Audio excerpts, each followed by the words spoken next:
Hello ನಮಸ್ಕಾರ.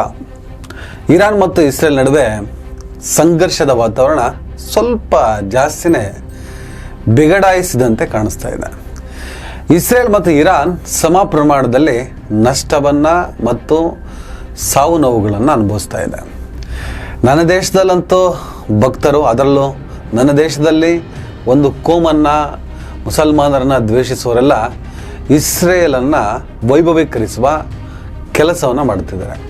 ಯುದ್ಧದಿಂದ ಸಾವುಗಳಾಗ್ತವೆ, ಸಾವು ನೋವುಗಳಾಗ್ತವೆ, ನಷ್ಟ ಉಂಟಾಗುತ್ತೆ, ದೇಶದ ಅಭಿವೃದ್ಧಿಗೆ ಹಿನ್ನಡೆಯಾಗುತ್ತೆ. ಆ ಕಾರಣಕ್ಕೋಸ್ಕರ ನಾವು ಯುದ್ಧವನ್ನು ಬಯಸಬಾರ್ದು. ಇದು ನಮ್ಮ ವಾದ. ಅದು ಯಾವುದೇ ದೇಶ ಇರಲಿ, ಅದು ಯಾವುದೇ ಸಂಘರ್ಷ ಇರಲಿ, ಯುದ್ಧಗಳಾಗಬಾರ್ದು. ಇಸ್ರೇಲ್ ಉದ್ದಕ್ಕೂ ಏನು ಮಾಡ್ಕೊಂಡು ಬಂದಿದ್ದು, ಎಲ್ಲಿಂದನೋ ಬಂದು ಪ್ಯಾಲೆಸ್ಟೈನ್ ನೆಲದಲ್ಲಿ ಠಳಾಯಿಸಿ ಅದೇ ನೆಲವನ್ನು ಕಬ್ಜಾ ಮಾಡಿಕೊಂಡು ಅದೇ ನೆಲದ ಒಂದು ಭಾಗವಾದ ಗಾಜಾ ಪಟ್ಟಿಯನ್ನು ಸ್ಮಶಾನ ಮಾಡಿ ಹಾಕಿ ಲಕ್ಷಾಂತರ ಮಕ್ಕಳು ಸೇರಿದ ಹಾಗೆ ಅನೇಕರನ್ನು ಕೊಂದು ಹಾಕಿ ತನ್ನ ಸಾಮ್ರಾಜ್ಯವನ್ನು, ತನ್ನ ರಕ್ತಸಿಕ್ತ ಸಾಮ್ರಾಜ್ಯವನ್ನು ಸ್ಥಾಪಿಸಿದ ಇಸ್ರೇಲ್ ಇವತ್ತು ಇಸ್ರೇಲ್ನಲ್ಲಿ ನನ್ನ ದೇಶದ ಅನೇಕರಿದ್ದಾರೆ. ಅದು ಏನು ಬೇಕಾದ್ರೆ ಇರಲಿ, ಅಲ್ಲಿನ ಪ್ರಜಾಪ್ರಭುತ್ವ, ಅಲ್ಲಿನ ವಿಚಾರ, ಅಲ್ಲಿನ ಆಚಾರ, ಅದು ಏನು ಬೇಕಾದ್ರೆ ಇರಲಿ, ಆದರೆ ಅಲ್ಲಿನ ಆಡಳಿತದ ರಕ್ತವನ್ನು ಹೀರುವ ಮನಸ್ಥಿತಿ ಇದೆಯಲ್ಲ, ಅದನ್ನು ಒಪ್ಕೊಳ್ಳೋಕ್ಕೆ ಆಗಲ್ಲ. ಅದೇನೇ ಹಿಸ್ಟ್ರಿಯ ತವಡು ಕೊಟ್ಟಿದ್ರು, ಅದೇನೇ ಪುರಾಣದ ತವಡು ಕೊಟ್ಟಿದ್ರು, ಇಸ್ರೇಲ್ 1948ರಲ್ಲಿ ತನ್ನ ದೇಶವನ್ನು ಸ್ಥಾಪಿಸಿದ್ದು ಅನ್ನೋದನ್ನು ನಾವು ಮರಿಲೇಬಾರದು. ಮೂಲ ಯಹೂದಿಗಳಿಗೂ ಯುರೋಪಿಯನ್ ಜಿಯೋನಿಸ್ಟ್ರಿಗೂ ಇರುವಂಥ ವ್ಯತ್ಯಾಸಗಳನ್ನು ಅರ್ಥ ಮಾಡ್ಕೊಳ್ಳೇಬೇಕು. ತಾನು ಇದ್ದ ನೆಲವನ್ನೇ ಸ್ಮಶಾನ ಮಾಡಿ ಹಾಕಿ ತನ್ನ ಸಾಮ್ರಾಜ್ಯವನ್ನು ಸ್ಥಾಪಿಸೋದಕ್ಕೋಸ್ಕರ ಅಕ್ಕಪಕ್ಕದಲ್ಲಿರುವಂಥ ಎಲ್ಲರನ್ನೂ ಕೂಡ ನಾಶ ಮಾಡ್ತೀನಿ, ಸ್ಪೆಷಲಿ ಮುಸಲ್ಮಾನರನ್ನ ಮುಗಿಸೇ ಆಗ್ತೀರಿ. ಇಸ್ರೇಲ್ ನೆಲ, ಪ್ಯಾಲೆಸ್ಟೈನ್ ನೆಲ ಅನ್ನೋದಿದೆಯಲ್ಲ, ಅದು ಯಹೂದಿಗಳು, ಮುಸಲ್ಮಾನರು ಹಾಗೂ ಕ್ರೈಸ್ತರ ಧಾರ್ಮಿಕ ಬಲವಾದ ಗಟ್ಟಿ ಧಾರ್ಮಿಕ ನಂಬಿಕೆ ಇರುವ ಜಾಗ. ಅಲ್ಲಿ ಕುಂತ್ಕೊಂಡು ಅಲ್ಲಿನ ಮೂಲ ನಿವಾಸಿಗಳನ್ನೇ ನಾಶ ಮಾಡ್ತೀನಿ, ಓಡಿಸ್ತೀನಿ. ಯಹೂದಿಗಳು ಕೂಡ ಅಲ್ಲಿನ ಮೂಲ ನಿವಾಸಿಗಳೇ, ಆದರೆ ಆ ಯಹೂದಿಗಳಿಗೂ ಈ ಯುರೋಪಿಯನ್ ಜಿಯೋನಿಸ್ಟ್ಗೆ ಸಂಬಂಧ ಇಲ್ಲ ಅಂತ ಹೇಳ್ಬಿಟ್ಟು ಕಳೆದ ಬಾರಿ ನಾನು ವಿಡಿಯೋದಲ್ಲಿ ವಿವರವಾಗಿ ತಿಳಿಸ್ಕೊಟ್ಟಿದ್ದೀನಿ. ಅದಕ್ಕೆ ಸಂಬಂಧಪಟ್ಟಂಥ ವಿಡಿಯೋಗಳ ಲಿಂಕನ್ನು ಕೂಡ ನಾನು ಹಾಕಿದ್ದೀನಿ, ನೀವು ನೋಡ್ತಾ ಇದ್ದೀರಾ, ಅದು ನನ್ನ ಗಮನಕ್ಕೆ ಕೂಡ ಬಂದಿದೆ. ಸ್ನೇಹಿತರೆ, ನನ್ನ ದೇಶದಲ್ಲಿ ಇವತ್ತು ಇರಾನನ್ನು ಬೆಂಬಲಿಸುವ ಒಂದು ಗುಂಪು, ಇಸ್ರೇಲನ್ನು ಬೆಂಬಲಿಸುವ ಒಂದು ಗುಂಪು ಹುಡುಕೊಂಡಿದೆ. ಆ್ಯಕ್ಚುಲಿ ಇರಾನ್ ಮತ್ತು ಇಸ್ರೇಲ್ ನಡುವೆ ಸಂಘರ್ಷ ಇಸ್ರೇಲ್ ಒಳಗಡೆ ಇಸ್ರೇಲ್ ಸರ್ಕಾರವನ್ನು ಇಸ್ರೇಲ್ ಜನ ಪ್ರಶ್ನಿಸುವಷ್ಟು ಮಟ್ಟಿಗೆ, ಅವರ ಕೊರಳಿನ ಪಟ್ಟಿಗೆ ಕೈ ಹಾಕಿ ತರಾಟೆಗೆ ತೆಗೆದುಕೊಳ್ಳುವಷ್ಟರ ಮಟ್ಟಿಗೆ ಹದಗೆಟ್ಟೋಗಿ. ಯಾಕೆ ಇರಾನ್ನ ಕೆಣಕಿದ್ರಿ ನೀವು? ಯಾಕೆ ಕೆಣಕಿದ್ರಿ? ಇವತ್ತು ಅವರು ಬಿಡ್ತಾ ಇರುವಂಥ ಬಾಂಬು, ಅವರಲ್ಲಿರುವಂಥ ಅತ್ಯಾಧುನಿಕ ಶಸ್ತ್ರಾಸ್ತ್ರಗಳು ನಮ್ಮನ್ನು ಘಾಸಿಗೊಳಿಸ್ತಾ ಇದೆ, ನಮ್ಮ ಪ್ರಾಪರ್ಟಿನ ನಾಶ ಮಾಡ್ತಿದೆ ಅಂತೇಳಿ ಟೆಲ್ ಅವೀವದಲ್ಲಿ ಪ್ರತಿಭಟನೆ ಮಾಡಿ ಇಸ್ರೇಲಿನ ಆಡಳಿತವನ್ನು ಗಟ್ಟಿಯಾಗಿ ಪ್ರತಿಭಟನೆಯ ರೂಪದಲ್ಲಿ ಪ್ರಶ್ನೆ ಮಾಡೋದಕ್ಕೆ ಶುರು ಮಾಡಿದ್ದಾರೆ. ಯಾಕಂದರೆ ಇಲ್ಲಿವರೆಗೂ ಇಸ್ರೇಲಿಗೆ ಆ ಪ್ರಮಾಣದಲ್ಲಿ ಏಟ್ ಬಿದ್ದೇ ಇರಲಿಲ್ಲ. ಇವರು ಹೊಡಿತಾ ಇದ್ರು, ಆ ಕಡೆಯಿಂದ ಏನೇ ಸಣ್ಣ ಪುಟ್ಟದ್ದು ಬಂದರೂ ಕೂಡ ಇವರ ಐರನ್ ಡೋಮೋ ಇನ್ನೊಂದು ಯಾವುದೋ ಅತ್ಯಾಧುನಿಕ ಶಸ್ತ್ರಾಸ್ತ್ರಗಳ ಮೂಲಕ, ಗುರಾಣಿಗಳ ಮೂಲಕ ಅದನ್ನು ತಡೆಯೋ ಪ್ರಯತ್ನವನ್ನು ಮಾಡ್ತಾ ಇದ್ರು. ಆದರೆ ಇರಾನ್ ಅತ್ಯಾಧುನಿಕ ಶಸ್ತ್ರಾಸ್ತ್ರಗಳನ್ನು ಹೊಂದಿರುವಂಥ ದೇಶ, ಬಲಿಷ್ಠ ದೇಶ. ಹಾಗಾಗಿ ಇರಾನಿಂದ ಬರ್ತಾ ಇರುವಂತಹ ಬಾಂಬುಗಳನ್ನು ಎದುರಿಸೋಕೆ ಇಸ್ರೇಲ್ ಆಗ್ತಾ ಇಲ್ಲ. ಇವತ್ತು ಇಸ್ರೇಲ್ ವಾಸ ಮಾಡ್ತಿರುವಂಥ ನನ್ನ ಅನೇಕ ಸ್ನೇಹಿತರುಗಳೇ ಫೋಟೋಗಳನ್ನು ಹಾಕ್ತಾ ಇದ್ದಾರೆ. ಟೆಲ್ ಅವೀವ ಪರಿಸ್ಥಿತಿ ಚಿಂತಾಜನಕ ಆಗಿದೆ, ಬಾಂಬ್ಗಳು ಬಂದು ಬೀಳ್ತಾ ಇರುವಂತಹ ವಿಡಿಯೋಗಳನ್ನು ಹಾಕ್ತಾ ಇದ್ದಾರೆ. ಎಸ್, ಇಸ್ರೇಲ್ ಈ ಹಿಂದೆ ಎಂದೆಂದೂ ಕೂಡ ಕಂಡು ಕಾಣದಂತಹ ಭೀಕರವಾದ ದಾಳಿಗೆ ಒಳಗಾಗ್ತಿದೆ ಅಂತ ಹೇಳಿ ಬರ್ಕತ್ತಿದ್ದಾರೆ. ಆದರೆ ನಮ್ಮ ಮಾಧ್ಯಮಗಳಿಂದ ಹಿಡಿದು ನನ್ನ ದೇಶದ ಭಕ್ತ ವಲಯದವರೆಗೂ ಇರಾನ್ ಸರ್ವನಾಶ ಆಗ್ತಾ ಇದೆ, ಇರಾನ್ಗೂ ಬಾಂಬ್ ಬೀಳ್ತಾ ಇದೆ, ಇರಾನ್ ಕೂಡ ನಷ್ಟವನ್ನು ಅನುಭವಿಸ್ತಾ ಇದೆ, ಅದರಲ್ಲಿ ಯಾವುದೇ ಅನುಮಾನ ಇಲ್ಲ. ಪರಸ್ಪರ ಎರಡು ದೇಶಗಳ ನಡುವೆ, ಎರಡು ಬಲಿಷ್ಠ ರಾಷ್ಟ್ರಗಳ ನಡುವೆ, ಅದರಲ್ಲಿ ಇಸ್ರೇಲ್ ಬಲಿಷ್ಠ ಅನ್ನೋದಕ್ಕಿಂತ US, ಬ್ರಿಟಿಷ್ ಆದಿಯಾಗಿ ಅವ್ರ ಜೊತೆ ಕೈ ಜೋಡಿಸಿದರೆ, ಅವರ ಸಾಥ್ ಇಲ್ಲದಿದ್ರೆ ಇವರು ಏನೂ ಮಾಡೋಕ್ಕೆ ಸಾಧ್ಯ ಇಲ್ಲ. ಅಮೇರಿಕದಿಂದ ಬಾಂಬ್ಗಳು ಬೇಕು ಅಂತ ಹೇಳ್ಬಿಟ್ಟು ಇವರು ಮನವಿ ಕೂಡ ಮಾಡಿದ್ದಾರೆ. ಇವೆಲ್ಲ ಲೇಟೆಸ್ಟ್ ಅಪ್ಡೇಟು.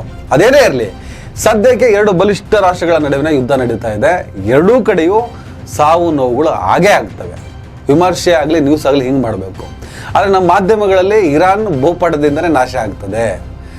ಭಾರತ ಮತ್ತು ಪಾಕಿಸ್ತಾನ ಯುದ್ಧ ಸದೃಶ್ಯ ವಾತಾವರಣ ನಿರ್ಮಾಣ ಆದಾಗ ನಾಳೆ ಬೆಳಗ್ಗೆ ನಾವು ಇಸ್ಲಾಮಾಬಾದ್ನಲ್ಲಿ ಕರಾಚಿಲಿ ಟೀ ಕುಡಿತೀವಿ ಅಂತ ಹೇಳ್ಬಿಟ್ಟು ಇಲ್ಲಿ ಭಕ್ತ ಪಟಾಲಮು ಬಿಲ್ಡಪ್ ತಗೊಂಡ್ತು. ಅದೇ ಥರ ಈಗಲೂ ಕೂಡ ಇಸ್ರೇಲ್ ಮತ್ತು ಇರಾನ್ ಯುದ್ಧಕ್ಕೆ ಸಂಬಂಧಪಟ್ಟ ಹಾಗೆ, ಸಂಘರ್ಷಕ್ಕೆ ಸಂಬಂಧಪಟ್ಟ ಹಾಗೆ ಅದೇ ರೀತಿಯಂಥ ತೌಡು ಕುಟ್ಟುವಂಥ ಸುದ್ದಿಗಳನ್ನು ಪ್ರಸಾರ ಮಾಡ್ತಿದ್ದಾರೆ. ಭಕ್ತರು ಅದನ್ನು ಶೇರ್ ಮಾಡಿಕೊಂಡು ಒಂದಿಷ್ಟು ವಿಡಿಯೋ ಗೇಮ್ಗಳ ವಿಡಿಯೋವನ್ನೆಲ್ಲ ಬಳಸ್ಕೊಂಡು ಸಂಭ್ರಮ ಪಡ್ತಾ ಇದ್ದಾರೆ. ನನ್ನ ಮಾಧ್ಯಮದಲ್ಲಿ ಒಬ್ಬ ಪತ್ರಕರ್ತ ಬಂಗಾರದ ಚಾನಲ್ ಕೆಲಸ ಮಾಡ್ತಾ ಇದ್ದಾನೆ. ಅವನು ಇರಾನಿನ ಪರಮೋಚ್ಚ ನಾಯಕ ಆಯತುಲ್ಲಾ ಖೊಮೇನಿ ಅವರನ್ನ ಅವನು ಇವನು ಅಂತಾನೆ ಮಾತಾಡ್ತಾನೆ. ಇಸ್ರೇಲಿನ ಬೆಂಜಮಿನ್ ನೆತನ್ಯಾಹು ಅವರು ಅಂತ ಮರ್ಯಾದೆ ಕೊಟ್ಟು ಮಾತಾಡ್ತಾರೆ. ಖೊಮೇನಿ ಅವರನ್ನ ಅವನು ಅಂತ ಮಾತಾಡ್ತಾನೆ, ಬೆಂಜಮಿನ್ ನೆತನ್ಯಾಹು ಅವರನ್ನ ಮರ್ಯಾದೆ ಕೊಟ್ಟು ಮಾತಾಡ್ತಾನೆ. ಅವನ ಮನಸ್ಥಿತಿ ಹೇಗಿದೆ ನೋಡಿ. ಈ ಸುದ್ದಿ ಚಾನಲ್ ಇರುವಂತಹ ಕೋಮುವಾದಿ ಪತ್ರಕರ್ತರಿಂದ ಹಿಡಿದು ಆ ಕೋಮುವಾದಿ ಪಿಂಡಗಳಿದಾವಲ್ಲ, ಇವಕ್ಕೆಲ್ಲ ಇರಾನ್ ಸೋಲ್ಬೇಕು, ಇರಾನ್ ಸಾಯ್ಬೇಕು ಅನ್ನುವಂತಹ ನಿರೀಕ್ಷೆ ಇರೋದು ಒಂದೇ ಒಂದು ರೀಸನ್ಗೆ. ಅದೇನಂದ್ರೆ ಅವ್ರು ಮುಸಲ್ಮಾನರು. ನನ್ನ ದೇಶದಲ್ಲಿ ಮುಸಲ್ಮಾನರನ್ನ ದ್ವೇಷಿಸುವಂತಹ ಪತ್ರಕರ್ತರು, ನನ್ನ ದೇಶದಲ್ಲಿ ಮುಸಲ್ಮಾನರನ್ನ ದ್ವೇಷಿಸುವಂತಹ ಅಂಧಭಕ್ತರು, ಕೋಮುವಾದಿಗಳು ಇವತ್ತು ಇರಾನ್ ಆಗಲಿ ಯಾವುದೇ ಮುಸಲ್ಮಾನ ರಾಷ್ಟ್ರದ ಅವನತಿಯನ್ನ ಎಂಜಾಯ್ ಮಾಡ್ತಾರೆ, ಸಂಭ್ರಮ ಪಡ್ತಾರೆ. ಆಗ ಒಂದಲ್ಲ ಒಂದಿನ ತಮ್ಮ ಬುಡಕ್ಕೂ ಕೂಡ ಬಾಂಬ್ ಬೀಳುತ್ತೆ ಅನ್ನುವಂಥ ಕಾಮನ್ ಸೆನ್ಸ್ ಇವರಿಗೆ ಯಾವತ್ತೂ ಬಂದೇ ಇಲ್ಲ. ಇವ್ರಿಗೆ ಇವತ್ತೊಂದು ಮಾತು ಹೇಳ್ಬೇಕಂತಿದ್ದೀನಿ. ಭಾರತ ಮತ್ತು ಇರಾನಿನ ಸಂಬಂಧ, ಭಾರತ ಮತ್ತು ಇಸ್ರೇಲಿನ ಸಂಬಂಧ, ಇದಕ್ಕಿರುವಂಥ ಹಿನ್ನೆಲೆ ಏನು? ಭಾರತಕ್ಕೂ ಮತ್ತು ಇರಾನ್ಗೂ ಸಾವಿರಾರು ವರ್ಷಗಳ ಈ ಭಕ್ತ ಪಿಂಡಗಳ ಯಾವ ಪೀಳಿಗೆ ಕೂಡ ಹುಟ್ಟಿರಲಿಲ್ಲ ಅನ್ಸುತ್ತೆ. ಸಾವಿರಾರು ವರ್ಷಗಳ ಇತಿಹಾಸ ಇದೆ ಭಾರತಕ್ಕೂ ಮತ್ತು ಇರಾನಿಗೂ. ಭಾರತ ಮತ್ತು ಇರಾನ್ ನಡುವೆ ಸಾವಿರಾರು ವರ್ಷಗಳ ಸಂಬಂಧ ಇದೆ, ವ್ಯಾಪಾರ ಸಂಬಂಧ ಇದೆ, ಸಾಂಸ್ಕೃತಿಕ ಸಂಬಂಧ ಇದೆ, ವೈಯಕ್ತಿಕ ಸಂಬಂಧಗಳಿದ್ದಾವೆ. ಹಾಗಾದ್ರೆ ಇಸ್ರೇಲ್ಗೂ ಭಾರತಕ್ಕೂ ಎಂತೆಂಥ ಸಂಬಂಧ ಇದೆ ಗೊತ್ತಾ? ಅರೆ, ಇಸ್ರೇಲ್ ಹುಟ್ಟಿದೆ 100 ವರ್ಷ ಆಗಿಲ್ಲ. ಇಸ್ರೇಲ್ ಅನ್ನುವ ದೇಶ ಅಸ್ತಿತ್ವಕ್ಕೆ ಬಂದೇ 100 ವರ್ಷ ಆಗಿಲ್ಲ. ಒಂದು ದೇಶವೇ ಅಸ್ತಿತ್ವಕ್ಕೆ ಬರದೆ 100 ವರ್ಷ ಆಗಿಲ್ಲ. ಆದರೆ ಭಾರತ ಇರಾನಿನ ಸಂಬಂಧಕ್ಕೆ ಸಾವಿರಾರು ವರ್ಷಗಳ ಇತಿಹಾಸ ಇದೆ. ಐತಿಹಾಸಿಕ, ಸಾಂಸ್ಕೃತಿಕ, ಆರ್ಥಿಕ ಮತ್ತು ರಾಜಕೀಯ ಕ್ಷೇತ್ರಗಳ ಸಂಬಂಧ ಅದು. ಇರಾನ್ ಮತ್ತು ಭಾರತದ ನಡುವೆ ಸಂಪರ್ಕ ಇಂಡೋ ಆರ್ಯನ್ ಸಂಸ್ಕೃತಿಗಳಿಂದ ಪ್ರಾರಂಭ ಆಗಿದೆ. ಪ್ರಾಚೀನ ಕಾಲದ ಸಂಪರ್ಕ ಅದು. ವೈದಿಕ ಕಾಲದಲ್ಲಿ ಇರಾನಿಯನ್ ಮತ್ತು ಭಾರತೀಯ ಸಂಸ್ಕೃತಿಗಳು ಸಾಮಾನ್ಯ ಮೂಲವನ್ನು ಹಂಚಿಕೊಂಡಿರೋದನ್ನ ನಾವು ಮರೆಯಂಗಿಲ್ಲ.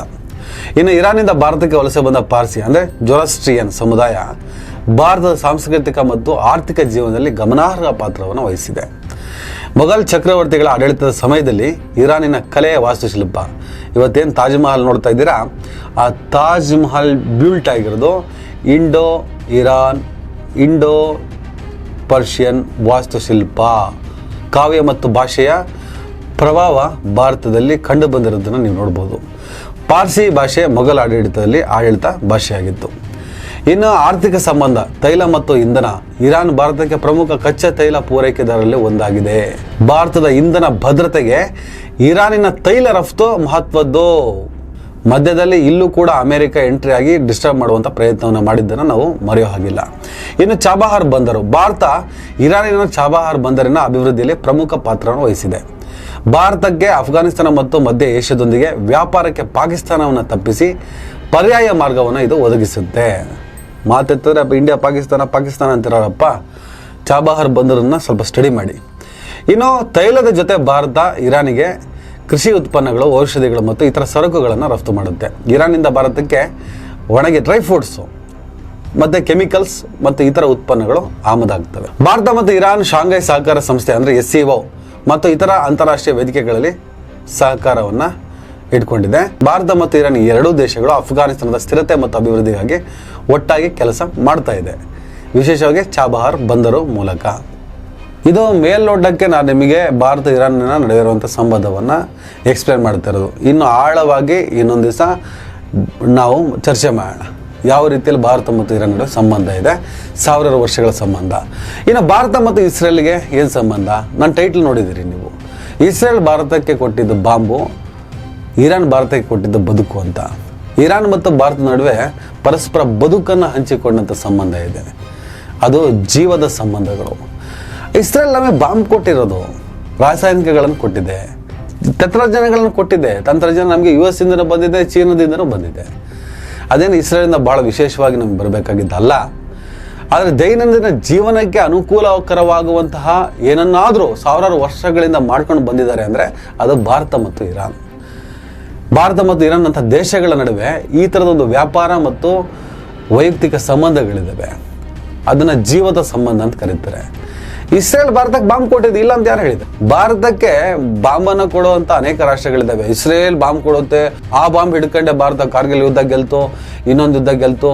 ಭಾರತಕ್ಕೆ ರಕ್ಷಣೆಗೆ ಇಸ್ರೇಲ್ ಬೇಕೇ ಬೇಕು, ಇಲ್ಲಾಂದ್ರೆ ಭಾರತ ಸರ್ವನಾಶ ಮಾಡಿಬಿಡುತ್ತೆ ಪಾಕಿಸ್ತಾನ. ಈ ಥರ ಏನಾದರೂ ಇದೆಯಾ?